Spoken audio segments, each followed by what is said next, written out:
at Anik Press, and I'm so excited to be presenting today with Danny Ramadan, who is a Syrian-Canadian author of Salma the Syrian Chef, a wonderful picture book, as well as the Adventures of Salma series. Book 1 is Salma Makes a Home, and we're so excited for it to be coming out very soon with beautiful illustrations by Anik Ramadan. Oh, thank you so much for hosting me today, Claire. I really appreciate it. I loved working on Salma the Syrian Chef, and I'm really excited about the Adventures of Salma and the very first book, Salma Makes a Home.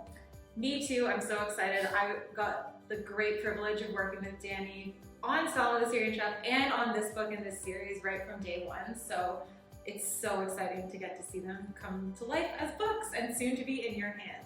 So today I'm going to ask Danny a few questions about these books and about his inspirations for writing, and we're going to find out all about Salma and all about Danny. Yeah, I'm looking forward to it. I didn't know any of those questions in advance, so I'm shaking in my boots, but we'll find out. We'll try to give you a few easy ones. Thank you. Alright, so the first question. So as you know, Salma the Syrian Chef is a great success. Kids love it. You're reading it in schools, all this great stuff. But what made you decide to continue Salma's story? And why did you decide to do it as a chapter book?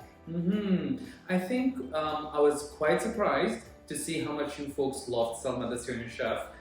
She's very dear to me, she's very dear to Claire. We worked together on making her the best independent, loving, adventurous little girl in the world.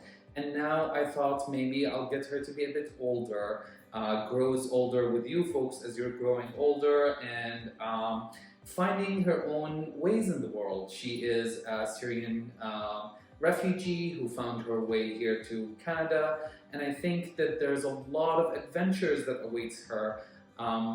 You must have had similar experiences yourself, or even if you haven't, maybe your parents, or even if not, you might have moved homes or moved schools, and that adventure feels like a lot. So I'm hoping that with those books like Salma Makes a Home, we can talk about those difficult feelings and find the beauty in changing everything about where we are.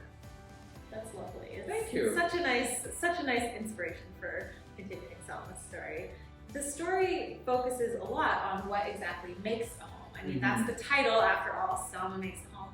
So what were you thinking about when you were thinking about what does home mean for Salma or for any kids or any people, and maybe even for you? So I have a niece, her name is Tala, and Tala and her mama and her baba came together to Canada in 2021, so a good year and a half ago. And Tala is growing up here in Canada now. And yeah, she is learning a lot about what it means to be part of the Canadian society, but it also is really important for her parents, and for me as her uncle, to see her keeping a lot of what it means to be Syrian at the same time. So it feels weird, right? It feels weird to have two homes at the same time, and that is something that Salma in this book is going to be struggling with, because she's like, I'm Syrian and I love my home back in Syria, but I'm also Canadian and I'm loving this place here in Canada. So what it means to have a home, what it means to have two homes at the same time, are a lot of things that I was thinking about that my niece inspired me to think about. That's really great. Yeah, that's one of my favorite parts of the story, is how Salma tries to cherish the parts of her Syrian life that she remembers, and even tries to connect with her baba over that, and what memories they shared together and he can remind her about, but also trying to have new experiences and make new memories with her family here in Canada too. I love that. Like, I came here to Canada as a refugee as well in 2014, so a million years ago. And I struggled quite a lot as well, because I grew up in Syria. I was a child in Syria and I was an adult in Syria. And when I came here to Canada, I needed to learn how to be both Syrian and Canadian at the same time.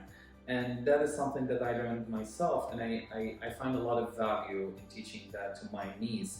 And I'm hoping that you folks can also see your cultural background, where you or your parents or your ancestors came from, and find a way to connect with both who you are at this moment, as well as where you come from originally.